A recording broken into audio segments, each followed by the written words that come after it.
High guys, welcome to cric chat Venkatesh. నిన్న మొన్నటిదాకా వాళ్ళిద్దరి మధ్య పచ్చగడ్డి వేస్తే బగ్గుమనేది.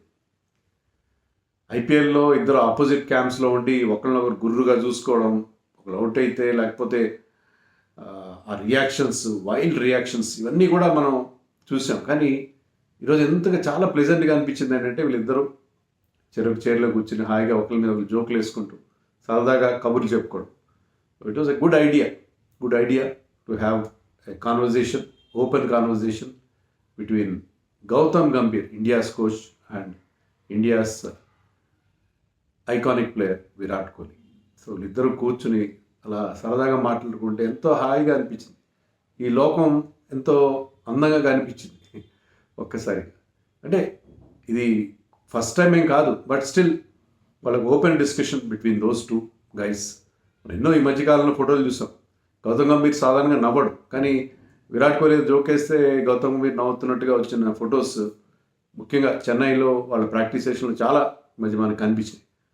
అలాగే ఇద్దరి మధ్య ఒక ఇంటర్వ్యూ ప్లాన్ చేశారు బీసీసీఐ వాళ్ళు. బాగుంది, ఐడియా బాగుంది. అంటే ఇది బేసిక్గా ఏంటంటే ఇది ఒక పిఆర్ ఎక్సర్సైజ్ అనుకోండి. వాళ్ళిద్దరి మధ్య సత్సంబంధాలు లేవేమో, మనకి ఏదైనా ఇబ్బంది ఉంటే ట్రస్ట్ డెఫిసిట్ వాళ్ళిద్దరి మధ్య లేదు, మనకుంది. వీళ్ళిద్దరూ పైకి అలా నవ్వుతున్నారు, కానీ లోపల చాలా చాలా కుట్రలు కుతంత్రాలు ఉన్నాయని మనకేమైనా డౌట్ ఉంటే అవన్నీ క్లియర్ చేయడం కోసం బహుశా బీసీసీఐ ఈ రకమైన ఎక్సర్సైజ్ చేపట్టింది. ఇది స్టార్ట్ అయినప్పటి నుంచి, అంటే ముందు ఒక టీజర్ రిలీజ్ చేశారు, అప్పటి నుంచి నాకు రిక్వెస్ట్ మొదలని దీని మీద వీడియో చేయండి. మొత్తం అది రాగానే, అప్పుడు ఇంకా రాలేదు, వచ్చిన తర్వాత ఇంకా నాకు విపరీతంగా దీని మీద వీడియో చేయమని చెప్పి విపరీతమైన రిక్వెస్ట్ మొదలు. యాక్చువల్గా దీంట్లో చేయడానికి ఏం లేదు, అంటే వాళ్ళు పెద్ద గొప్ప విషయాలు ఏమి డిస్కస్ చేయలేదు. బట్ నాకు నచ్చిన విషయం ఎందుకంటే why I thought of doing a video was, ఇది చాలా మంచి పరిణామం ఎవరి మధ్యలోనే. ఇప్పుడు మనకు కూడా కొంతమందితో సరిపడదు, కొన్ని గొడవలు ఉంటాయి, కొన్నిసార్లు తూతూ మాయమే నడుస్తుంది. నడిచిన తర్వాత వాళ్ళ మీద మనం ఏదో కక్ష పెట్టుకుని ఉంటాం, కానీ తర్వాత ఎప్పుడైనా దాన్ని మనం పోషించడం వల్ల లేదు, మనకు వచ్చేదేమి లేదు. మన మైండ్ని తొలుస్తూ ఉంటుంది. అవతలవాడు బాగానే ఉంటాడు, మన మైండ్లో ఏంటంటే వాడి మీద ఉన్న కక్ష, కోపం, ఆ ద్వేషం అంతా గూడు కట్టుకుని మనకు ఒక నెగిటివ్ మ్యాగ్నెటిక్ ఫీల్డ్ క్రియేట్ అవుతుంది. ఆ నెగిటివిటీ మనకి అన్ని చోట్ల రిఫ్లెక్ట్ అవుతుంది. మేము గవర్నమెంట్ సర్వీస్లో ఉన్నప్పుడు ఏంటంటే బాస్ ఎప్పుడైనా దుమదుమలాడుతూ ఉన్నాడు అనుకోండి, అందరూ అనుకునేది ఏంటంటే ఇవాళ ఇంట్లో వాళ్ళ ఆవిడతో గొడవపడి వచ్చుంటాడు అని. సో అక్కడ ఇంట్లో గొడవపడి వస్తే దాని తాలూకు నెగిటివిటీ అనేది కంటిన్యూ అవుతుంది.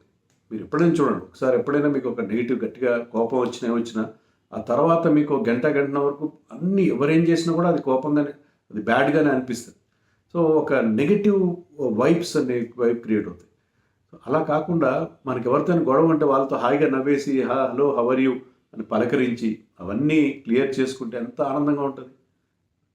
నిన్న లేని అందమేదో నిద్ర లేచినందుకు అని ఒక పాత సినిమా పాట ఉంది. అలాగే మనకి సడన్గా ఈ ప్రపంచం చాలా అందంగా, చాలా ఆహ్లాదకరంగా కనిపిస్తుంది ఒక్కసారి అవన్నీ వదిలేస్తే.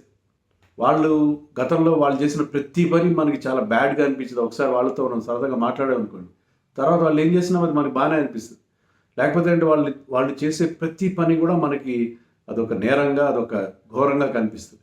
సో ఇది చాలా సింపుల్ విషయాలు. సో ఇవన్నీ నేను నవీనుల్ హక్, విరాట్ కోహ్లీ మధ్య ఇలాంటి ఒక సయోధ్య కుదిరినప్పుడు కూడా నేను ఇదే విషయం చెప్పాను. So because you're all youngsters, మీలో చాలామందికి కోపతాపాలు ఉంటాయి. నాకు కూడా ఇప్పటికీ have very bad emotional intelligence, నాకు చాలా తొందరగా కోపం వస్తుంది. బట్ ఐ థింక్ ఇవి వదిలేసి కోపం కంటే కూడా ఎవరి మీదైనా ఒక ద్వేషం పెట్టుకోవడం, లేకపోతే వాళ్ళ మీద ఒక ఎనిమిటీ పెంచుకోవడం, ఇవన్నీ మన హెల్త్ని పాడు చేస్తాయి. బీపీలు, షుగర్లు కూడా వస్తాయి. సో అవన్నీ క్లియర్ చేసుకుంటే, ఛాన్స్ దొరికితే క్లియర్ చేసుకోరు. వాళ్ళతో ఒకసారి వాళ్ళకు స్నేహహస్తం అందించడంలో ఏమి ఇబ్బంది లేదు, హాయిగా ఉంటుంది. ఎందుకంటే మనకున్న ఇబ్బందులు కానీ ఇవన్నీ కూడా దేర్ ఆల్ రిలేటివ్, చిన్నవి. అంటే వాళ్ళ దృష్టితో చూస్తే అది తప్పు కాకపోవచ్చు, మన దృష్టితో చూస్తే తప్పు కావచ్చు. So there is nothing absolute about it. ఖచ్చితంగా అది తప్పు, వాళ్ళు చేసిన తప్పు, లేదా ఖచ్చితంగా మనం చేసింది రైట్ అనేది ఏమి ఉండదు. వాళ్ళ దగ్గర వాళ్ళు రైట్ ఉంటారు, మన దగ్గర మనం రైట్ ఉంటాం. అలాంటి విషయంలో కాస్త పెద్ద మనసు చేసుకుని ఇలా కూర్చుని సరదాగా మాట్లాడుకుంటే చాలా హ్యాపీగా ఉంటుంది. సరే ఇదేదో నీతి బోధకు సంబంధించింది కాదు, నేను సరే వాళ్ళ విషయాల్లో వాళ్ళు ఏం మాట్లాడుకున్నా జస్ట్ బ్రీఫ్గా మనం టచ్ చేద్దాం. ఏం పెద్ద గొప్ప విషయాలేం కాదు. ముందుగా గౌతమ్ గంభీర్ విరాట్ కోహ్లీ గురించి చెప్పాడు. నువ్వు ఛాంపియన్స్ ట్రోఫీలో ఒక టఫ్ పిచ్ మీద against very good west Indian attack నువ్వు ఆడిన నాకు చాలా బాగా నచ్చింది. ఆ తర్వాత నువ్వు ఏషియా కప్లో 2012 మీర్పూర్లో ఏషియా కప్లో పాకిస్తాన్ మీద మనం 330 చేంజ్ చేసినప్పుడు ఆ మ్యాచ్లో గంభీర్ తొందరగా కొట్టాడు. Virat Kohli played wonderful innings 183. So అది నేను ఇంతకుముందు కూడా చెప్పాను, that is the best ODI innings అని చెప్పి అతను అనడం జరిగింది. తర్వాత విరాట్ కోహ్లీ అడిగాడు, ఏంటి మరి నువ్వు ఇలా కోచ్ అవుదాం అనుకున్నావా అని అడిగాడు. కోచ్ అవుదాం అనుకున్నావంటే లేదు, ఎప్పుడు అనుకోలేదు, నేను కోచ్ అవ్వాలని నాకు ఎప్పుడు అసలు రీసెంట్గా ఇండియా కోచ్ అవ్వాలని అసలు కూడా అనుకోలేదు నేను. కానీ ఏంటంటే ఇప్పుడు ఒక ఛాలెంజ్ మనం యాక్సెప్ట్ చేయాలి. ఛాలెంజ్ వస్తే దాన్ని యాక్సెప్ట్ చేద్దాం. యంగ్ ఫ్యామిలీ ఉంది, ముందు ఫ్యామిలీ సపోర్ట్ ఇచ్చారు కాబట్టి నేను ఈ కోచింగ్ అసైన్మెంట్ టేకప్ చేశానని చెప్పాడు. తర్వాత టెస్ట్ క్రికెట్ గురించి ఇద్దరు చాలా మాట. ఇక్కడ కూడా గౌతమ్ గంభీర్ విరాట్ కోహ్లీని చాలా మెచ్చుకున్నాడు. ఎందుకంటే విరాట్ కోహ్లీ టెస్ట్ క్రికెట్కి ఇచ్చిన ఇంపార్టెన్స్ గురించి చెప్పాడు. ఎందుకంటే ఈ ప్రజెంట్ లాట్ ఆఫ్ క్రికెటర్స్ వీళ్ళకి వేరే కొత్త ఫార్మాట్స్ T20 వచ్చింది, IPL వచ్చింది, వీళ్ళు టెస్ట్ క్రికెట్ని ప్రేమించడం అనేది తగ్గిపోయింది. కానీ విరాట్ కోహ్లీ టెస్ట్ క్రికెట్ ఇచ్చిన ఇంపార్టెన్స్ గురించి అతను ప్రత్యేకంగా పేర్కొన్నాడు. తర్వాత విరాట్ కోహ్లీ కెప్టెన్ యంగ్ ఏజ్లో 25 ఇయర్స్లో సడన్గా కెప్టెన్ అయిన తర్వాత అతను బౌలింగ్కి ఇచ్చిన ఇంపార్టెన్స్. 5 బౌలర్స్, అంతకుముందు 4 బౌలర్స్ ఉండేవారు ఇండియాకి ధోని రెజ్యూమ్లో. కానీ Virat Kohli made it a point that India should have 5 specialist bowlers come what may, batting was weak అయినా సరే. సో అది దాన్ని ప్రత్యేకంగా ప్రస్తావించాడు గంభీర్. ఎందుకంటే you can win matches with bowling, not with batting అని గంభీర్ నమ్ముతాడు. అదే అతను చెప్పడం జరిగింది. సో ఇవన్నీ వాళ్ళ మధ్య చర్చ జరిగింది, చాలా ఎక్కువగా దీని గురించి మాట్లాడుకున్నాం. తర్వాత చేజ్ని ఎలా హ్యాండిల్ చేస్తానో విరాట్ కోహ్లీ చెప్పాడు. చేజ్ గురించి అన్నప్పుడు అడుగుతుంటారు, చేజ్లో నువ్వు ఎలాగా దాన్ని క్యాలిక్యులేట్ చేస్తావు? చేజ్ అంటే క్యాలిక్యులేషన్ ఏమి ఉండదు, చేజ్ కంప్లీట్ చేయాలి, టార్గెట్ రీచ్ కావాలనే ఒక లక్ష్యం ఉంటే దానికి అదే దారి చూపిస్తుంది. Where there is a will there is a way అంటారే, మనసు ఉంటే మార్గం ఉండదు అన్నట్టు.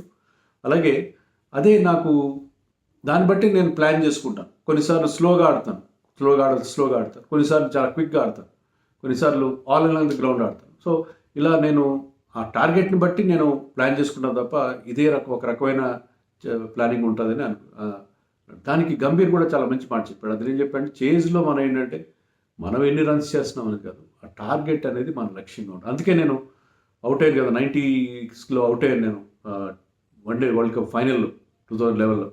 అప్పుడు చాలామంది అన్నారు, అదేంటి సెంచరీ కంప్లీట్ చేయాలి. నా సెంచరీ అనేది నాకు అక్కడ లక్ష్యంగా లేదు, నేను చేజ్ కంప్లీట్ చేయదలుచుకున్నాను ఆ టైంలో. మరి నేను అవుట్ అయినప్పుడు నా సెంచరీ రాలేదని బాధపడలేదు, అపోజిషన్ మళ్ళీ ఒక చిన్నపాటి ఒక అవకాశం ఇచ్చామే, ఒక బ్రీదర్ ఇచ్చామే అని నేను ఫీల్ అయ్యానని చెప్పాడు. సో పర్సనల్ ల్యాండ్ మార్క్స్ కంటే కూడా టీమ్ లక్ష్యం, టీమ్ టార్గెట్స్ ముఖ్యం అనేది మరొకసారి అతను చెప్పడం జరిగింది.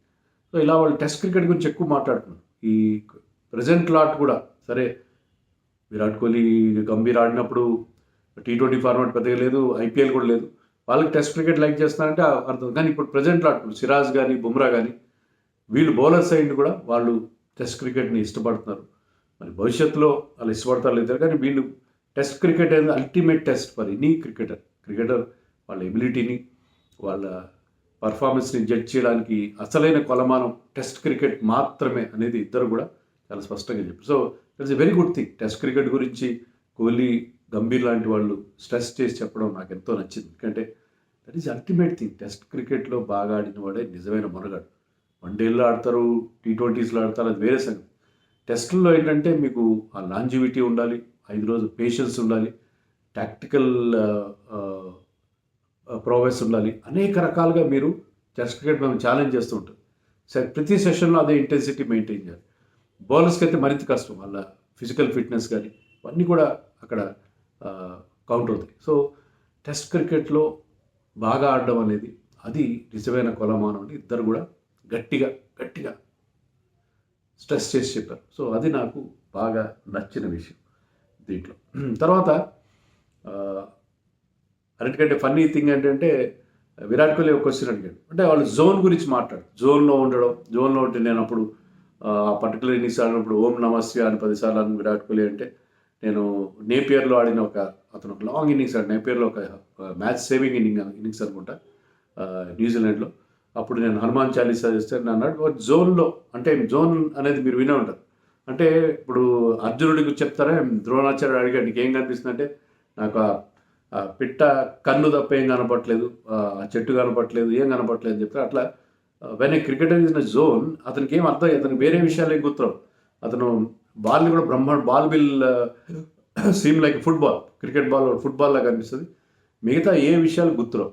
గంభీర్ కూడా ఒక విషయం చెప్పాడు ఏంటంటే, ఆ నీ పేరు నాకు అప్పుడు అనుకుంటా లక్ష్మణ్ వచ్చి చెప్పాడు, Laxman was his partner at that time, నీకు తెలుసా 2 hours నుంచి నువ్వు ఒక్క మాట కూడా మాట్లాడలేదు, అంత ఒక ట్రాన్స్లోకి వెళ్ళిపోవడం అనమాట.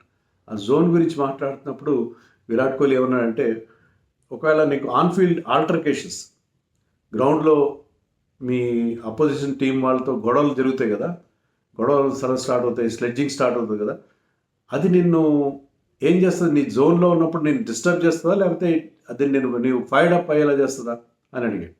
దానికి గంభీర్ భలే రిప్లై ఇచ్చాడు, అది నాకంటే నీకే ఎక్కువ తెలుసు విరాట్, ఎందుకంటే నువ్వే నాకంటే ఎక్కువ ఆన్ ఫీల్డ్ ఆల్టర్కేషన్స్ నీకే ఎక్కువ ఉన్నాయని చెప్పి. So both of them burst in to laughter. So అది చాలా ఫన్నీ థింగ్ దాంట్లో. సో ఇద్దరు అలాంటి ఒక ఫీలింగ్ ఎక్స్ప్రెస్ చేశారు. అప్పుడు విరాట్ కోహ్లీ ఏం చెప్పాడు, డెఫినెట్గా గంభీర్ ఏం చెప్పాడంటే, మన ఇద్దరిది అదే సేమ్ మెంటాలిటీ ఏంటంటే, అది మనం ఇంకా మరింత పట్టుదలగా, మరింత ఫైర్డ్ అప్గా అయ్యేలా చేస్తుందని చెప్పాడు. నిజమే, వాళ్ళిద్దరూ ఓకే అపోజిట్ క్యాంప్స్లో ఉన్నప్పుడు ఇద్దరు కాస్త మధ్య ఆ ఘర్షణ, అలాంటి ఫ్రిక్షన్ అనేది మనం చూసాం. కానీ వాళ్ళిద్దరు ఏంటంటే, ఇద్దరు ఢిల్లీకి చెందిన వాళ్ళు, కొంచెం ఏజ్లో కొద్దిగా డిఫరెన్స్ తప్ప ఇద్దరు ఢిల్లీ నుంచి వచ్చిన వాళ్ళ మైండ్ సెట్ సేమ్. వాళ్ళు ఏంటంటే సర్వశక్తులు ఒడ్డి తమ టీంని గెలిపించాలని ఒక సింగిల్ పాయింట్ ప్రోగ్రామ్తో ఉంటారు. దానికోసం వాళ్ళు చాలా చాలా అగ్రెసివ్గా తయారవుతారు. అది వాళ్ళ యాటిట్యూడ్, ఇద్దరు similar kind of attitude. So ఇద్దరు వేరు క్యాంప్స్లో ఉన్నప్పుడు అది వాళ్ళిద్దరి మధ్య ఘర్షణకు దారితీస్తుంది. కానీ ఇద్దరు ఒకే క్యాంప్లో ఉన్నప్పుడు అది ఇద్దరి మధ్య బ్రహ్మాండమైన ఒక రిలేషన్షిప్ డెవలప్ చేస్తుంది. చాలా సందర్భాలు మీరు చూడండి, ఎవరితోనో గొడవ, కొంతమందితో నేను చాలా సందర్భాల్లో మనం ఒకరితో మొదట్లో వాళ్ళతో గొడవతో స్టార్ట్ అయ్యి తర్వాత ఫ్రెండ్షిప్ అయితే ఆ ఫ్రెండ్షిప్ చాలా స్వీట్గా ఉండదు, చాలా ఎక్కువ రోజులు నిలబడుతుంది. అలాగే ఇక్కడ కూడా వాళ్ళిద్దరు ఒకే లక్ష్యానికి, ఇప్పుడు వాళ్ళిద్దరూ they are on the same page no, ఇద్దరు ఒకే టీంలో ఆడుతున్నారు, వాళ్ళిద్దరూ లక్ష్యం ఒకటి, ఇద్దరు సిమిలర్ బ్యాక్గ్రౌండ్ నుంచి వచ్చారు, ఇద్దరు కూడా ఢిల్లీలో ఒకే రకమైన మైండ్ సెట్తో ఉన్నవాళ్ళు. కాబట్టి I think this friendship will last. అది మొత్తం అందరికీ మనం అనుకున్న ఈ ఫ్యాక్టర్కి ఒక రుజువు కావాలి. అంటే మీకు గతంలో ఎన్ని గొడవలు ఉన్నాయో అవన్నీ ఎరేజ్ చేసేసి ఒక డిలీట్ బటన్ నొక్కేసి మళ్ళీ ఫ్రెండ్షిప్ చేస్తే దాన్ని మించిన థింగ్ ఏం లేదు. సో వాళ్ళిద్దరూ ఒక ఎగ్జాంపుల్ ఇవ్వాలి. గతంలో అంత గొడవలు పడిన గంభీర్ వర్సెస్ విరాట్ కోహ్లీ అని మనం అనేక ఇన్సిడెంట్స్ విన్నాం. అవన్నీ బరీయింగ్ ఆల్ దోస్ థింగ్స్, ఇప్పుడు వాళ్ళిద్దరూ సరదాగా కలిసిపోయి ఇండియాకి ట్రోఫీలు గెలిపిస్తే అది నాట్ ఓన్లీ క్రికెట్ వైజ్ కాకుండా జనరల్గా కూడా అందరికీ ఒక మంచి మెసేజ్ అందుతుంది. ఏంటంటే ఎవరైతే బద్ధశత్రువులు అనుకున్న వాళ్ళు కలిసి వాళ్ళిద్దరూ ఒకే స్నేహితులుగా మారితే ఎంత మంచి రిజల్ట్స్ ఇవ్వగలరు అనేది I think these people should prove చేస్తారని మనం ఆశిద్దాం.